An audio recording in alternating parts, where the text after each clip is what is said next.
A few months ago, during a surgical procedure, I had an experience that resonates in my mind.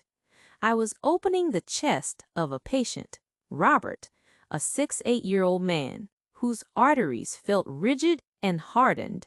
Like old cement pipes, this man was taking 4 different medications for blood pressure, and even so, his pressure remained dangerously elevated. He was doing exactly everything his doctors had told him to do. Low-sodium diets, exercise, and taking his pills at the exact time. However, there he was, on my operating table, with his heart struggling to pump blood through ducts that had lost all their flexibility. What breaks my heart is knowing that no one explained to this man the fundamental truth that I want to share today. The solution, or a vital part of it, was not only at the pharmacy, but had been in his own kitchen his entire life. Today, we are going to talk about 5 fundamental pillars. It is not about new medical prescriptions or drugs, but about understanding how food should work in our body, as nature always intended. Allow me to explain something that there is not always time to detail in a rushed medical consultation. Upon passing the 60-year mark, the increase in blood pressure is not simply a twist of fate, nor is it only due to stress or salt consumption. There is a much deeper biological process. Imagine for a moment that your blood vessels are like your garden hose. When it is new, it is incredibly flexible. It expands and absorbs the pressure of the water, allowing the flow to run smoothly. That is the flexibility of youth. However, over the decades, the walls of those ducts begin to become rigid. They lose their natural elasticity. Collagen degrades and elastin decreases. An old, rigid hose cannot manage the same volume of water as a new one. And that is where the pressure begins to rise. Destructively, I have dedicated more than 20 years of my life to cardiac surgery. I have repaired arteries of patients that look like they belong to people 20 or 30 years older. In each of those surgeries, the same question always assails me. How did we allow the damage to reach this point? In the immense majority of cases, the answer is a single word: inflammation. I'm not referring to the inflammation you see when you hit your finger. I'm talking about chronic, silent, low-intensity inflammation that slowly burns the internal walls of your blood vessels. It is an invisible enemy. It does not produce pain or evident symptoms, but day after day, it hardens and narrows your arteries. Your heart has to make a superhuman effort to get blood to circulate through those closed channels. Why do I place so much emphasis on food? Because what you decide to put on your plate 3 times a day is, in essence, a chemical signal. Every bite is doing one of 2 things. Either it is putting out that fire of inflammation, or it is adding more fuel to it. Every meal is a clinical decision that your body makes regarding your blood pressure. I'm not here to tell you to stop your medication. Follow your doctor's instructions. What I seek is to give you 5 powerful tools that will work hand in hand with any treatment you are already receiving. These are strategies that, in my clinical experience, have achieved changes that still amaze me, sometimes in a matter of days. Are you ready to take control? Let's begin. Let's talk about the first strategy. I want you to think about this. When you sit down for dinner tonight, what is the first thing you put in your mouth? If you are like most people, it will probably be a piece of bread, a spoonful of rice, or perhaps a potato. Today I want to ask you to change that habit for something that seems so simple that many might doubt its effectiveness. My recommendation is eat your vegetables first before touching any other element on your plate in every one of your meals, without fail. I know you might be thinking, Dr. Ross, is this your great secret? Please listen to the science behind this. When you eat vegetables at the start of the meal, the fiber they contain creates a kind of mesh or physical net in your stomach. It is a real biological barrier. What this mesh achieves is something extraordinary. It dramatically slows down the speed with which the sugars and carbohydrates from the rest of the meal enter your bloodstream. Why is this vital for blood pressure? Because every time your blood sugar spikes sharply after eating, your body reacts by releasing a massive discharge of insulin. That surge of insulin is an alarm signal that causes your blood vessels to contract and tighten immediately. So at that very moment, sitting at the table, your pressure is going up and you don't even notice it. I've had patients who changed absolutely nothing else in their lives.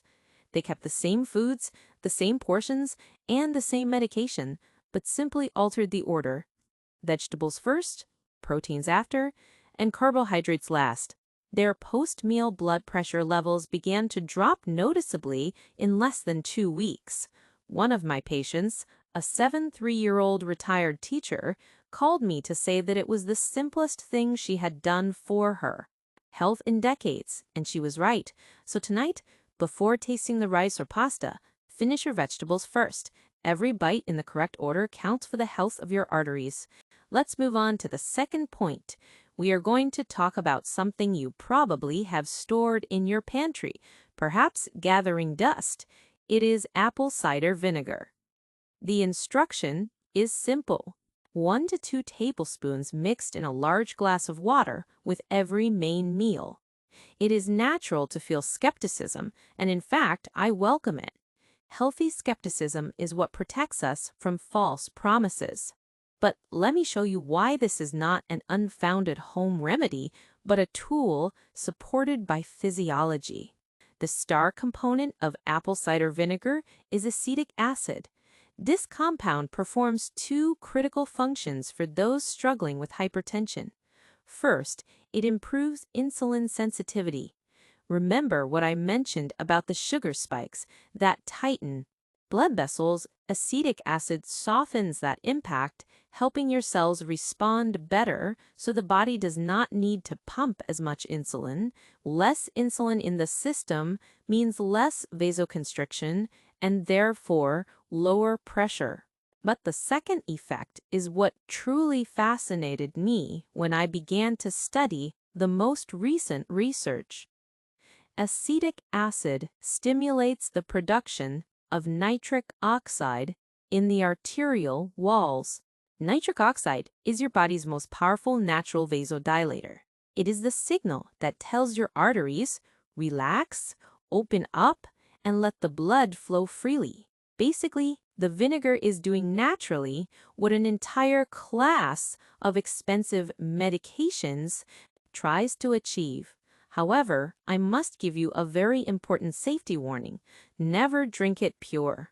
Undiluted vinegar is very acidic and can damage your tooth enamel or irritate the esophagus. Always mix it in at least 250 milliliters, about 8 ounces of water. If you can, use a straw to protect your teeth. And if you have a history of gastric ulcers or severe acid reflux, please talk to your doctor before integrating this into your daily routine. For most people over 60, this is one of the cheapest and safest habits they can adopt. Try it for 3 weeks and observe your pressure readings. I would love for you to tell me in the comments if you have ever tried apple cider vinegar and what results you have noticed. Now, I want to ask you a direct question. Do you take your blood pressure in the morning? Most people do, but there is a phenomenon that almost no one talks about in health news. What happens to your pressure while you are sleeping? For many people over 60, pressure does not drop as it should during rest hours. Normally, the body enters a state of calm where the heart can rest. However, there is a condition called nocturnal hypertension where pressure remains high or even suffers spikes while you sleep. While you rest, without being aware of it, your heart is working overtime, under constant stress. This explains why many people wake up feeling exhausted and do not understand why, if their morning readings seem normal. Nocturnal hypertension is one of the most dangerous and least diagnosed patterns I see in my practice. It is directly linked to a much higher risk of suffering strokes and heart attacks. The worrying thing is that daytime measurements do not always detect this problem. This is where our allies come into play. Walnuts.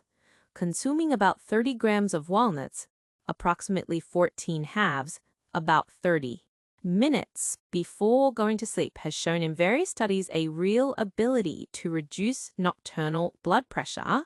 What is the magic of walnuts? They are one of the richest plant sources of alpha-linolenic acid, a type of essential omega-3.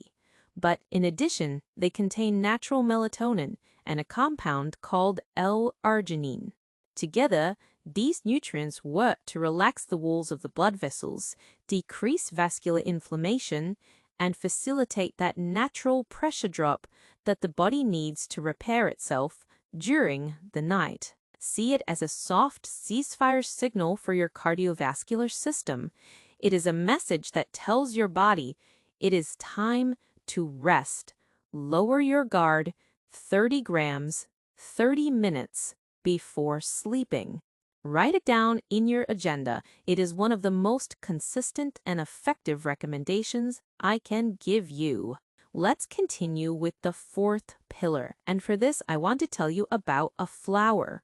A deep red flower that has been used in traditional medicine in Africa, Latin America, and the Middle East for centuries, and that modern cardiology has finally validated scientifically.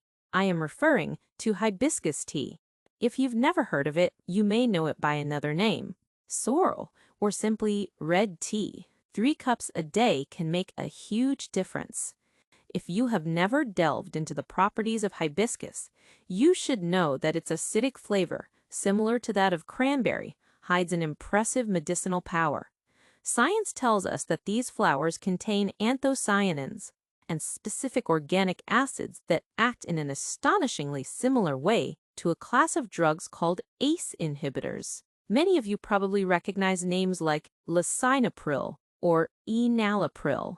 Those are ACE inhibitors. What these medications do is block an enzyme that causes blood vessel contraction. Well, hibiscus does exactly the same thing naturally, and the best part is that it does not produce that annoying dry cough. That is a common side effect in many patients taking these drugs. A prominent study published in the Journal of Nutrition revealed that drinking hibiscus tea daily reduced systolic blood pressure by an average of 7 points in adults with mild hypertension. 7 points in the world of medicine is a clinically significant number. It is the kind of result that makes doctors pay attention. My recommendation is to drink 3 cups a day, either cold or hot. But here is an unnegotiable rule: no sugar. Refined sugar acts contrary to everything we are trying to achieve. If it is too acidic for you, you can use a small amount of organic honey, but try to enjoy the natural flavor of the plant. A vital note of caution: if you are already under treatment with ACE inhibitors prescribed by your cardiologist, you must speak with them before starting to consume hibiscus regularly. Combining the natural effect with the pharmaceutical one could lower your pressure too much, and our goal is balance, not overcorrection. But for most, this is a pleasant and therapeutic habit. A cup of red tea in the morning, 1 in the afternoon, and 1 at night. Your arteries will thank you deeply. Now, I want to ask you to do something. When this video ends, go to your kitchen, open the cupboard, and look carefully at the oils you use for cooking. So what I am going to tell you now is probably the most crucial information in this entire video, And it is something that large food industries have invested millions in so that you do not fully understand it.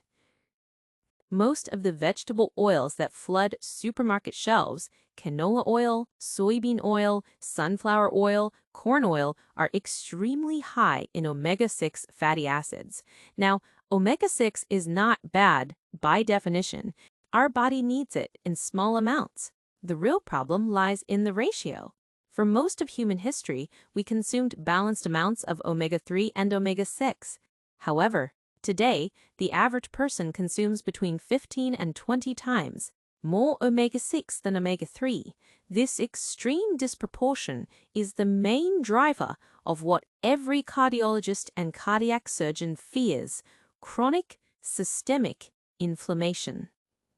Do you remember that silent inflammation in the arterial walls that we talked about at the beginning? The one that hardens the arteries year after year? Well, the excess omega-6 from these refined oils is the main fuel that feeds that fire. Every time you cook with soybean or canola oil, you are adding an inflammatory component to your cardiovascular system. And what is worse, these oils are very unstable when heated. When they are heated for cooking, they oxidize and decompose into compounds called aldehydes, which are directly toxic to the delicate internal tissue of your blood vessels. You cannot see it. The food does not taste different, but the damage accumulates with every meal at every family dinner. What should you use instead? Only two things. First, extra virgin olive oil for everything that does not require extreme heat: dressings, light sautéing, or simply for drizzling over your vegetables. Extra virgin olive oil is rich in oleocanthal, a natural anti-inflammatory compound, and in monounsaturated fats that actively protect the function of your arteries. Decades of research back this up without a doubt. And for cooking at higher temperatures, use real butter. Yes, you heard right. Butter, not margarine. Margarine is basically the same problematic vegetable oil converted into a solid through chemical processes. Traditional butter, preferably from grass-fed cows, used in reasonable quantities, is a much more compatible option for your cardiovascular system than processed seed oils.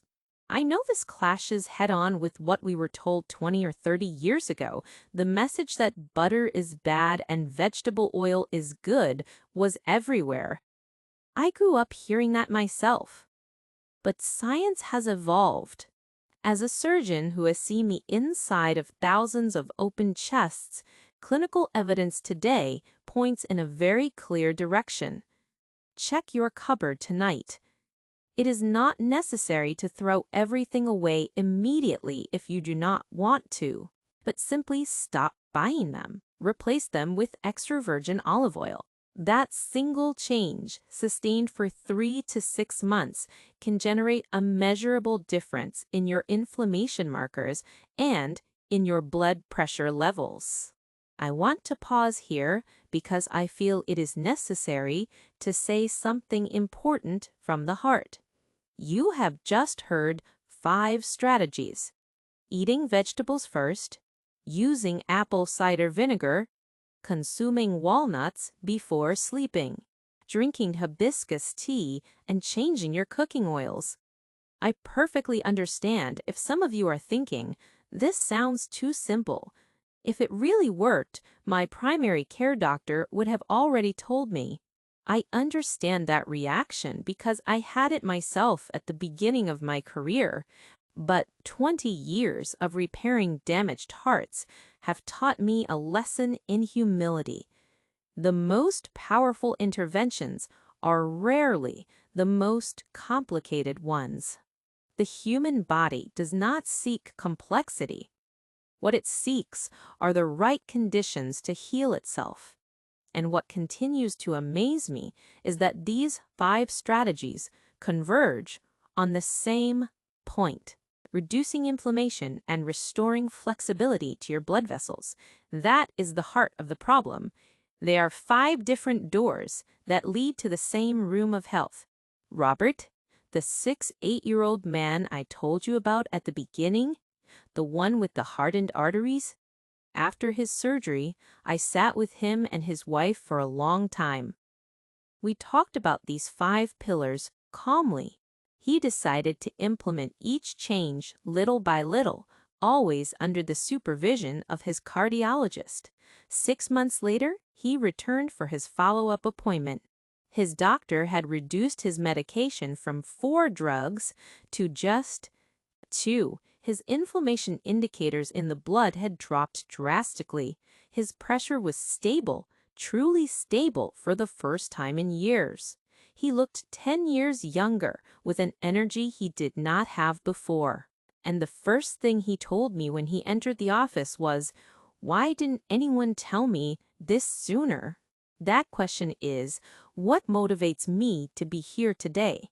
The information exists, the research is there, but many times it is lost on the way between the lab and the doctor's office and your kitchen table. You have everything you need in your hands to start, not tomorrow, but this very night. Let's summarize this, so you do not leave with a confusing list: 5 clear actions to lower blood pressure naturally. 1. Vegetables first, at every meal before anything else. 2. Apple cider vinegar, 1 to 2 tablespoons diluted in water with your main meals. 3. Walnuts at nightfall, 30 grams, 30 minutes before going to bed. 4. Hibiscus tea, 3 cups daily without sugar to relax your arteries. 5. Quality oils. Eliminate seed oils and return to extra virgin olive oil and real butter. That is all. You do not need exotic supplements or expensive equipment. Now I have a challenge for you. Before closing this video, choose only one of these strategies. Do not try all 5 at once. Choose the one that seems easiest for you to implement today. Perhaps it is starting with vegetables tonight, or maybe checking the oils in your kitchen. Changes that last are born from a small decision, repeated with constancy until it becomes invisible. I have seen this work again and again in people aged 60, 70, and 80 who decided it was never too late.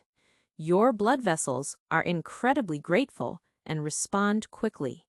If you give them the right environment, they will respond. I would love to know which of these 5 pillars are you going to try first. Write it to me in the comments. If this video has provided value to you, please share it. Finally, an essential note of responsibility. Everything I have shared today is general information based on research. This does not substitute personalized medical care. Please do not stop or reduce any medication that your doctor has prescribed without consulting with them beforehand. Take this information to your next appointment. My commitment to you is firm, but if the inflammation we talked about today manifests in your life as those swollen feet and ankles at the end of the day, it is a sign that something else is happening with your nocturnal circulation. To combat edema and ensure your rest, I invite you to watch my next video where I explain the one solution before sleeping for swollen feet in seniors. Click here to find out.